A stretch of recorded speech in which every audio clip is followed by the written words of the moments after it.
my friends, so today we're going to talk about course modules. You know, we talked about the topics yesterday, so how do you figure out what course modules or which course modules, or how do you separate your course into modules? What do you put in there? Because you probably know like 50 different things you could put in separate modules for your topic because you know your topic, right? But how do you pick the right number? Because you don't want to have 50 modules. Trust me, that's not a winning course. So we're going to talk about that in a second. But first, this. My name is Jean-Serge. I'm going to help entrepreneurs like you generate residual income from digital course strategies. All right, so yesterday we talked about, asking questions and figuring out what topics to put in your course. Those are really your modules. But the thing is that how do you go about getting people to answer those questions? How do you set that up? How do you put together what's the process, right? From start to finish. I mean, you can sit down. Obviously, you can sit down and you can write on a piece of paper all the topics that you think all the modules or all the subjects, if you will, that you think your topic or your course should contain, right? All the pieces that you think you should be teaching. And, maybe you're really, really good at understanding what your audience wants, and maybe you'll choose the right things and you're going to put the course together the right way and it's going to be great and people are going to want to buy it and everything else, right? Maybe you're really good at that. But chances are that you're just like me. You're just like, I think I'm good, but I'm not really that great. I don't know what people really want. I think that I know what they want, but I really don't. Nobody really knows what somebody else wants, right? I'm no different. I don't really know what you want, and that's why I constantly put little topics, little videos, little episodes, little podcasts, just little 5-10 minute, episodes on particular topics, so that we go and we grow and we learn and we teach little things and here and there, and eventually you get something that is of value. So for me, when I'm thinking about a course, I'm looking at, and actually I'm still learning lots. I'm going through lots of training, and one of the things I keep hearing over and over is the concept of figuring out your modules, really your modules, your pieces to your course. So say you've got 50 different things. Now, how do you go and choose out of those 50, which should you put? Because the other thing that's important to remember is that a digital course, depending on what you're trying to accomplish, right? If you're trying to accomplish, a full featured thing which has everything in it that, only a select few people are going to want to buy, then go ahead, put together a course that's got 50, 60, 100 modules in it, that has everything that, that your elite few are going to want to buy, and maybe sell it for $1,000 or $5,000 or whatever you want, right? And you can do that, but you're going to have less people, buying that, right? So the best course out there, the best courses out there have around 10 modules, right? 6 to 12. So depending on the courses. Now each module can be further separated into lessons, into content, into ebooks, into different things, quizzes, that kind of stuff. There's all sorts of different things you can put in a module. A module being like, it's kind of like a chapter to a book, I guess, right?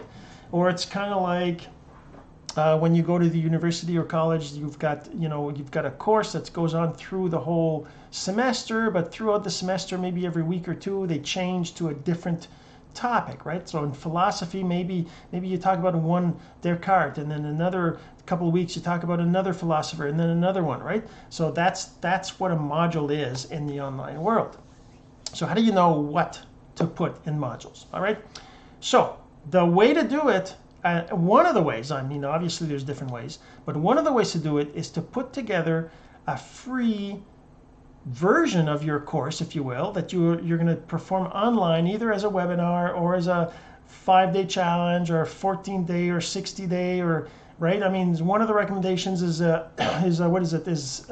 6 weeks, because typically when we sell something, we sell it with a 30-day money-back guarantee, right? That's the norm, if you will. Of course, you can do different, but by making it 6 weeks, it's considered to be not too long, to be forever and not too short that people feel they don't get the value, right?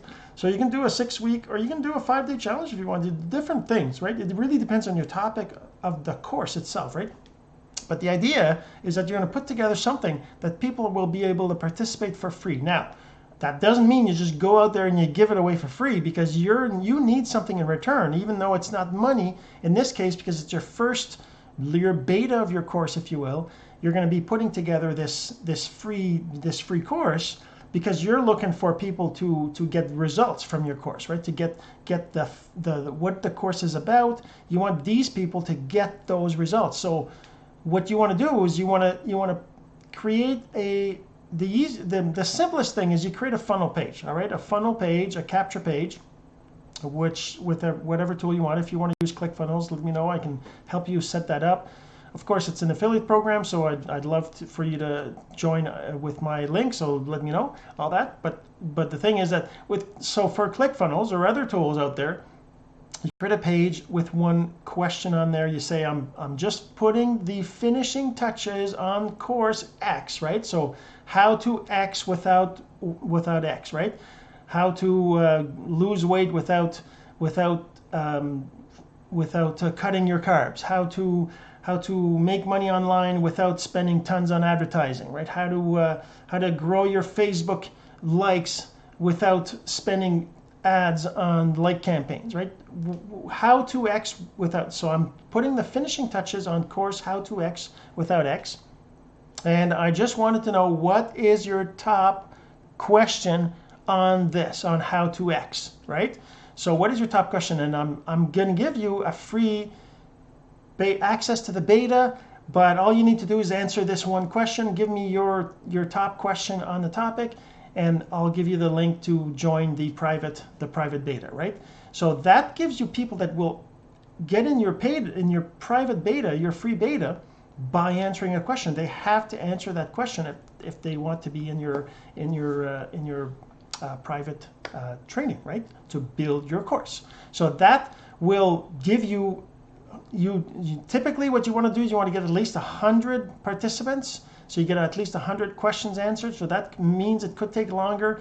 There's different ways to get, so you got that page, right? But how do you get people to that page to answer that question, right? So there's different ways. Of course, you can do ads if you want. But the better way is to go into groups, say in Facebook. You go into groups where your target market hangs out, and you start to look at the post and look at the questions they're posting there, start to answer questions that you know the answer to, start to interact with the group and be there and post things and just generally help out. Don't try to spam anything in there. Don't try to put links to your capture page or anything like that. Just try to be there to help out in that group, right?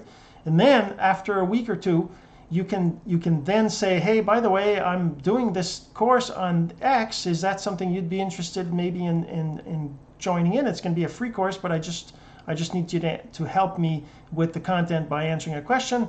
I can send you the link to the page, and you can generally do that. I'm not saying post that in the group, but as you build relationship with people, you can start asking them questions, connecting with people and asking them if they want to be part of that beta, right?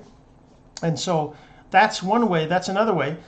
The other way, of course, is just messaging and building relationships, just the way we do on social media. There's all sorts of training on that. I've done some in the past too. But basically, you want to get people to that capture page. You need to create that capture page, right, with your question on there, with their name and email, so that you can then send them the link to the free beta.